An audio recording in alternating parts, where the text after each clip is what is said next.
আগামীকাল আর্জেন্টাইন ফ্যানদের বিশ্বকাপ শুরু হতে যাচ্ছে। আলজেরিয়ার বিপক্ষে আর্জেন্টিনার গ্রুপ পর্বের প্রথম ম্যাচের আগে আর্জেন্টিনার একাদশ কেমন হবে, কোন ফরমেশন সাজাতে যাচ্ছেন লিওনেল স্কালোনি, তা নিয়েই হচ্ছে অনেক আলোচনা। আর্জেন্টিনার একাদশ কেমন হবে, তাদের ফরমেশনই বা কেমন হবে, তা নিয়ে আমরা আলোচনা করবো আমাদের সহকর্মী বিপ্লব কিশোর দেবের সঙ্গে।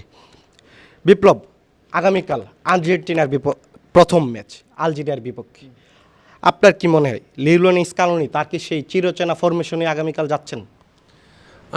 এটা অনেকটাই নির্ভর করবে যে আপনার তার কাছে অ্যাভেলেবল কোন কোন প্লেয়াররা আছেন। তার আপনি জানেন যে গত বিশ্বকাপে কিন্তু 4-3-3 ফরমেশনে উনি খেলেছেন, তবে রিসেন্টলি যে প্র্যাকটিস ম্যাচগুলোতে সেখানে উনি কিছুটা এক্সপেরিমেন্টও করেছেন, বিশেষ করে 4-4-2-তে খেলিয়েছেন বেশিরভাগ সময়টাই। তবে মাঝে মাঝে 3-5-2, বিশেষ করে প্র্যাকটিসে অনেক ক্ষেত্রেই দেখা গেছে উনি 3-5-2 ফরমেশনটাতেও খেলেছেন, আবার 4-3-3-তেও খেলেছেন।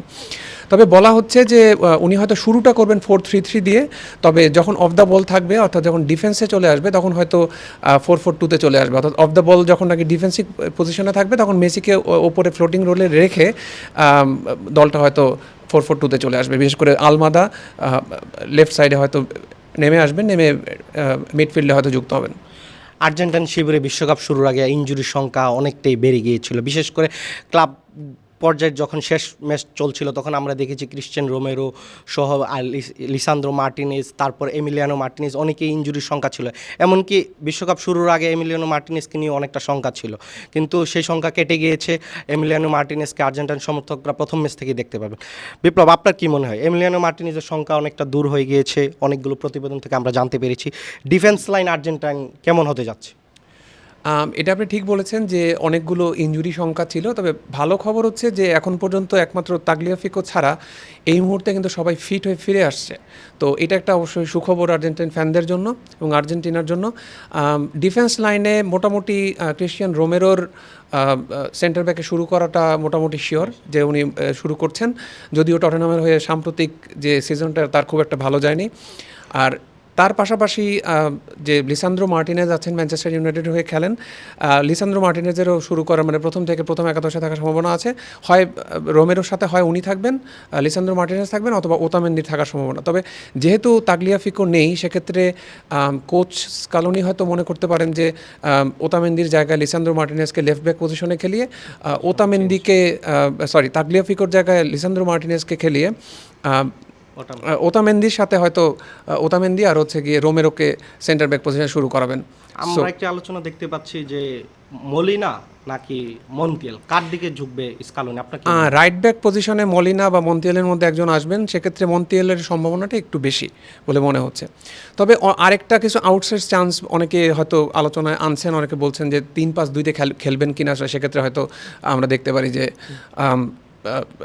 ক্রিশ্চিয়ান রোমেরোর পাশাপাশি লিসান্দ্রো মার্টিনেজ এবং ওতামেন্দি তিনজনই খেলেন। তবে আমার মনে হয় না যে আলজেরিয়ার বিপক্ষে উনি এটা করবেন, কারণ 3-5-2 অনেকটাই হচ্ছে কিছুটা একটু ডিফেন্সিভ পজিশনে। তবে এটা বলা যায় না যে ম্যাচের মাঝামাঝি সময়, অর্থাৎ ম্যাচ চলাকালীন সময়ে যদি প্রয়োজন মনে করেন, সিচুয়েশন যদি ডিমান্ড করে, তাহলে হয়তো এমন হতেই পারে যে বদলি খেলোয়াড় হিসেবে মাঠে নেমে 3জন স্টপার, 3জন ডিফেন্ডার নিয়ে 3-5-2 পজিশনে হয়তো চলে গেলেন, যখন হয়তো আর্জেন্টিনা হয়তো কয়েক গোলে এগিয়ে আছে, এরকম পজিশন। সো এই ধরনের পজিশনাল শুরুটা হয়তো 3-5-2-তে উনি করবেন না, 4-3-3 বা 4-4-2-তেই হয়তো শুরু করবেন, কিন্তু পরবর্তীতে ম্যাচের মাঝামাঝি সময়ে সিচুয়েশন বুঝে প্রতিপক্ষের শক্তিমত্তা, প্রতিপক্ষের শক্তি বা দুর্বলতার জায়গাগুলোকে বিবেচনা করে হয়তো চেঞ্জ আসতে পারে।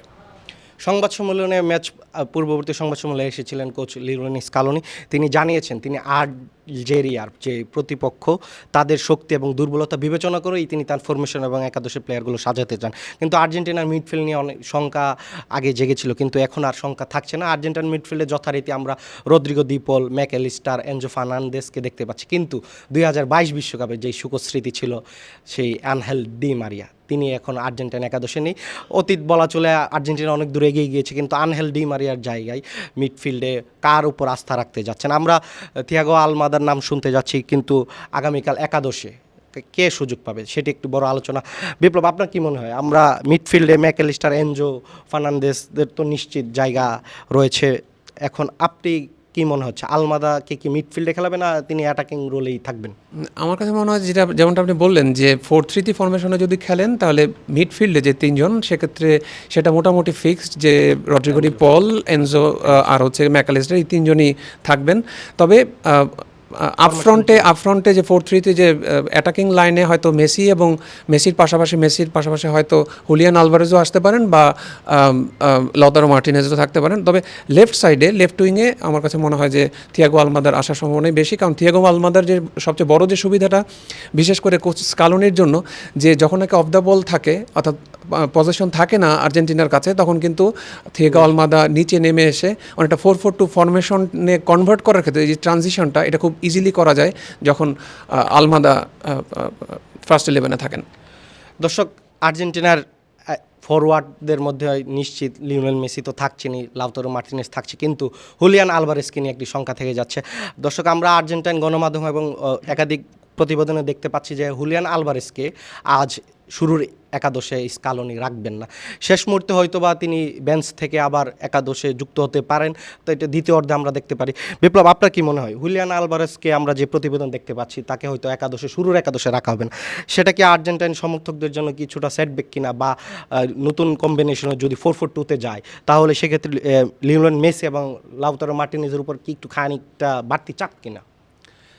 আমার কাছে মনে হয় না চাপ, তবে একটা বিষয় আপনাকে মাথায় রাখতে হবে যে এই পুরো টিমটা কিন্তু, যদিও মেসি নির্ভর এখন আর আগের মতো নয় আর্জেন্টিনা, কিন্তু তারপরও মেসিকে কেন্দ্র করেই কিন্তু পুরো দলটাকে সাজানো হয়, বিশেষ করে আক্রমণ ভাগে। তো সেক্ষেত্রে মেসি কিন্তু সবচেয়ে ভালো খেলেন দলে যখন হুলিয়ান আলভারেজ থাকেন তখন। এর একটা বড় কারণ হচ্ছে যে হুলিয়ান আলভারেজ কিন্তু অফ দ্য বল যে তার মুভমেন্ট সেটা কিন্তু খুবই ভালো, যেটা লতারো মার্টিনেজ ডেফিনেটলি নিঃসন্দেহে উনি কিন্তু ফর্মে আছেন এবং দুর্দান্ত একটা সিজন কাটিয়েছেন, কিন্তু অন্যদিকে হুলিয়ান আলভারেজ মাত্র ইনজুরি থেকে ফিরে এসেছেন, যদিও এখন পুরো ফিট জানিয়েছেন কোচ, কিন্তু ওভারঅল অনেকে হয়তো বলছে যে প্রথম থেকে হয়তো শুরু করবেন না, তবে সেটা এখনও বলা যায় না, হয়তো শুরু করতেও পারেন, কারণ তার সবচেয়ে বড় যে দিকটা হচ্ছে উনি যখন খেলেন অর্থাৎ মেসি, তখন কিন্তু মেসি অর্থাৎ হুলিয়ান আলভারেজ যদি টিমে থাকেন তাহলে অফ দ্য বল মুভমেন্টে যে স্পেসটা ক্রিয়েট হয় সেটা কিন্তু মেসি খুব সহজে এক্সপ্লয়েট করতে পারেন, বিশেষ করে যে জোন 14 যেটা অর্থাৎ ওই মিডফিল্ড এবং ইসের মাঝে যে খালি স্পেসটা সেই জায়গাটাতে কিন্তু মেসি খুব ভালোভাবে এক্সপ্লয়েট করতে পারেন, কারণ তার মানে তাকে বলা হয় যে ফার্স্ট লাইন অফ যে ডিফেন্স, সেটা কিন্তু অনেকটা বলা যায় যে উনি শুরু করেন হুলিয়ান আলভারেজ যখন নাকি দলে থাকেন, যেটা অতটা ডিফেন্সিভ লোড কিন্তু লাউতারো মার্টিনেজ নেন না। দর্শক, আর্জেন্টিনা একাদশ অনেকটাই গোছানো রয়েছে। শেষ মুহূর্তে আমরা হয়তো দেখতে পারবো মলিনা বা মন্তিয়াল কেউ একজন হয়তো শুরুর একাদশে সুযোগ পাবেন, কিন্তু দ্বিতীয় অর্ধে হয়তো বা আমরা দুজনকেই দেখতে পারি, হয়তো বা একজনকে চেঞ্জ করে অটামেন্ডির বয়সটা একটু অন্য ডিফেন্স থেকে একটু বেশি, তিনি হয়তো বা সাবস্টিটিউট হয়ে যেতে পারেন। কিন্তু দর্শক, আলজেরিয়া বিপক্ষে ম্যাচটা কেমন হবে? আলজেরিয়ার কোচ ভ্লাদিমির পেটকোভিচ তিনি ম্যাচ পূর্ববর্তী সংবাদ সম্মেলনে এসেছিলেন, তিনি খানিকটা একটু মাইন্ড গেম খেলার চেষ্টা করেছেন। সমর্থকদের কাছে অনেকেই হয়তো বা ওনাকে নিয়ে ট্রল করছেন।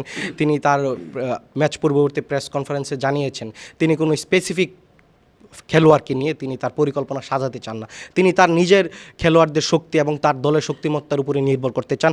আলজেরিয়ার কোচ বিপ্লব বলেছেন তিনি কোনো নির্দিষ্ট খেলোয়াড় নিয়ে পরিকল্পনা সাজাতে চান না, তার মূল ফোকাসটা থাকতে হচ্ছে তার দলের নিজের যে শক্তি স্ট্র্যাটেজি তার উপর ফোকাস রাখতে চান।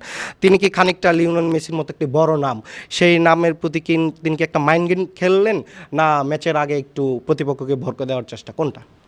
না, এটা তো খুব স্বাভাবিকই, মানে উনি তো ওখানে নিশ্চয়ই বলবেন না যে হ্যাঁ মেসিকে নিয়ে আমার বিশেষ পরিকল্পনা আছে, এটা তো বলবেন না, এটা তো আর কেউই বলে না যে অপোনেন্টকে তো তাহলে এই মানে নিজের পরিকল্পনার কথা তো বলবে না। কিন্তু এখানে মূল যে বিষয়টা হচ্ছে যে ডেফিনেটলি মেসিকে নিয়ে তাদের পরিকল্পনা থাকবে, এবং মেসিকে ঘিরে যে আর্জেন্টাইন যে অ্যাটাক সেটাকে উনি ভালোভাবে রিড করবেন, এটাই স্বাভাবিক। তো এটা জাস্ট মানে বলার জন্য বলা, কিন্তু মেসিকে যে উনি মেসিকে পরিকল্পনা রাখবে না কোন দল, মানে তা রাখবেই। আলজেরিয়া দীর্ঘ 12 বছর পর বিশ্বকাপে প্রত্যাবর্তন করেছে। আলজেরিয়া সর্বশেষ বিশ্বকাপ খেলেছিল 2014 সালে, কিন্তু আলজেরিয়ার যে বড় নাম, আর্জেন্টিনার যেমন লিওনেল মেসি সহ আরও অনেক বড় নাম রয়েছে, আলজেরিয়ার তেমন বড় নাম ক্লাব ফুটবলে আমরা তেমনটা দেখতে না পেলেও আলজেরিয়ার অধিনায়ক রিয়াদ মাহরাজ রয়েছেন এবং সেই সঙ্গে আলজেরিয়ার বর্তমানে আলোচিত নাম ফরাসি তারকা জিনেদিন জিদানের ছেলে লুকা জিদান, তিনি আলজেরিয়ার গোল পোস্ট সামলাবেন, তিনি থাকছেন। এবং বড় তারকাদের মধ্যে রিয়াদ মাহরাজের নাম আলোচনায় থাকলেও আলজেরিয়ার অনেকটা ইয়াংস্টার একটি আলোচনায় রয়েছে। বিপ্লব, আপনার কি মনে হয় আলজেরিয়া কি লুকা জিদান এবং রিয়াদ মাহরাজের উপর অনেকটা নির্ভর করছে, না তাদের অন্য তরুণ প্রতিভা সামনে একটি বিশ্বকে চমকে দিতে পারবে? তাদের বেশ কয়েকজন উঠতি খেলোয়াড় আছেন। বিশেষ করে আমি বলবো যে রিয়াদ মাহরাজের কথা তো নতুন করে বলার কিছু নেই। সিটির হয়ে উনি লিস্টার সিটির হয়ে উনি প্রিমিয়ার লিগ জিতেছেন, এখন সৌদি লিগে খেলেন। তবে তাদের সবচেয়ে বড় যে মানে বাছাই পর্বে 10টা গোল করেছে তাদের আরেকটা উইঙ্গার, মানে রিয়াদ মাহরাজ তো খেলেন রাইট উইংয়ে, উনি খেলেন লেফট উইং দিয়ে, উনি হচ্ছে আমুরা। তো আমুরার গোল স্কোরিং প্রাওয়েস এটা কিন্তু খুবই ভালো। এবং মানে যেটা বলা হচ্ছে যে আর্জেন্টিনার এই ডিফেন্সে বিশেষ করে তাগলিয়াফিকোর অনুপস্থিতি এবং ওইদিকে মলিনা মন্তিয়েল তারা মাত্র ফিরে এসেছেন, সেভাবে প্র্যাকটিস ম্যাচ খেলতে পারেননি। তো এই দুই পাশে বিশেষ করে কুইক কাউন্টার অ্যাটাকে যখন নাকি আলজেরিয়া যাবে, কারণ এটা খুব স্বাভাবিক যে অনেক বেশি পজিশন হয়তো আর্জেন্টিনার কাছেই থাকবে এবং ওরা হয়তো লো ব্লক ডিফেন্সে হয়তো যাবে এবং ট্রানজিশনাল যে মুহূর্তগুলোতে হয়তো তারা কুইক কাউন্টার অ্যাটাকে এসে আর্জেন্টিনার বিপক্ষে হয়তো গোল করার চেষ্টা করবে। তো সেক্ষেত্রে আমার কাছে মনে হয় যে একদিকে আপনার রিয়াদ মাহরাজ এবং আরেক পাশে আমুরা, তারা কিন্তু বড় চ্যালেঞ্জ হতে পারে আর্জেন্টাইন ডিফেন্সের জন্য, বিশেষ করে ফুলব্যাকের জন্য। তো এক্ষেত্রে হয়তো ম্যাকালিস্টার বা হচ্ছে বিশেষ করে ম্যাকালিস্টারকে হয়তো একটু বাড়তি দায়িত্ব পালন করতে হবে যে যখন নাকি তাদের ফুলব্যাকরা একটু সামনে যাবেন, তখন আরেকটা সাইডে মানে ডিফেন্সিভ ইউনিটটাকে হেল্প করার জন্য হয়তো তাকে একটু আরেকটু বাড়তি দায়িত্ব নিতে হতে পারে। আর তাদের আরেকজন ভালো প্লেয়ার আছেন, সেটা হচ্ছে যে হিশাম বুদাউই, উনি মিডফিল্ডে খেলেন এবং তার সবচেয়ে বড় যে বিষয় তার ওয়ার্ক এথিক খুবই ভালো এবং খুব প্রতি ম্যাচে উনি প্রায় 11 কিলোমিটার 12 কিলোমিটার জায়গা জুড়ে খেলেন। তো এইটা অনেক বড় একটা বলা যায় যে বাড়তি রিয়াদ মাহরাজ তার বয়স হয়েছে, স্বাভাবিকভাবে ওই একই ইন্টেন্সিটিতে, সেই হাই ইন্টেন্সিটিতে উনি যে পেনিট্রেট করবেন রাইট উইং দিয়ে, সেটা এখন হয়তো আশা করা যায় না। তবে যদি 60-65 মিনিটও খেলেন এবং তার সেই ক্ষমতা আছে যে ম্যাচে একটা ডিফারেন্স তৈরি করে দেওয়ার। দর্শক, বর্তমান বিশ্বকাপে বড় দলগুলো অনেকটাই ধাক্কা খাচ্ছে, যে বিশেষ করে আমরা দেখতে পেয়েছি গতকাল শক্তিশালী স্পেনকে কেপ বার্দে রুখে দিয়েছে। ডিফেন্ডিং চ্যাম্পিয়ন আর্জেন্টিনার সামনে আলজেরিয়া, সেখানে আলজেরিয়া কি চমক দেখাতে পারবে কিনা সেটি বড় প্রশ্ন। আমরা সাম আপ করার আগে আবার জানিয়ে দিতে চাই আর্জেন্টিনার সম্ভাব্য একাদশ, বিশেষ করে আর্জেন্টাইন গণমাধ্যম এবং বিশ্ব গণমাধ্যম আমরা যেটা দেখতে পাচ্ছি সেই অনুযায়ী স্টার্টিং 11টা অনেকটা এরকম দাঁড়াচ্ছে। গোলপোস্টে বরাবর মতো এমিলিয়ানো মার্টিনেজ রয়েছেন, সেই সঙ্গে ডিফেন্সে মলিনা এবং মন্তিয়েলকে নিয়ে একটা আলোচনা রয়েছে, সেই দুজনের একজন হয়তো সুযোগ পাবে। সেক্ষেত্রে কোচ স্কালোনি হয়তো বা মন্তিয়েলকে এগিয়ে রাখবেন, তার সঙ্গে থাকবেন অটামেন্ডি, তার সঙ্গে রোমেরো তো আছেনই, সেই সঙ্গে আমরা মিডফিল্ডেও যদি দেখতে পারি ভরসার নাম ম্যাকেলিস্টার, রদ্রিগো দি পল, এনজো ফার্নান্দেস, তারা থাকছেন। সেই সঙ্গে ফরমেশন খানিকটা চেঞ্জ হলে মিডফিল্ডে আমরা থিয়াগো আলমাদাকেও দেখতে পাচ্ছি। আর বরাবরের মতো ফরওয়ার্ডে তো আলভারেজ যদি শুরুটাতে না থাকে, সেই ক্ষেত্রে ফরওয়ার্ডের মধ্যে আমরা লিওনেল মেসি এবং লাউটারো মার্টিনেজকে দেখতে পাচ্ছি। দর্শক, সকালে আর্জেন্টিনার প্রথম ম্যাচে কি স্পেনের মতো কি আর্জেন্টিনাকে রুখে দেওয়া যাবে কিনা, যেটা স্পেনকে রুখে দিয়েছিল কেপ বার্দে? আলজেরিয়া হয়তো বা চাইবে সেই কেপ বার্দের ভূমিকা অবতীর্ণ হতে, কিন্তু ডিফেন্ডিং চ্যাম্পিয়ন আর্জেন্টিনা তাদের প্রথম ম্যাচে কি বড় বার্তা দিতে চাইবে কিনা তাদের গ্রুপ পর্বের বাকি প্রতিপক্ষকে, সেটাই বড় প্রশ্ন। আমরা ইন্ডিপেন্ডেন্ট ডিজিটালে আবারও যুক্ত হব ফুটবল বিশ্বকাপের সব ধরনের আপডেট নিয়ে। সে পর্যন্ত আমাদের সঙ্গেই থাকুন। ধন্যবাদ।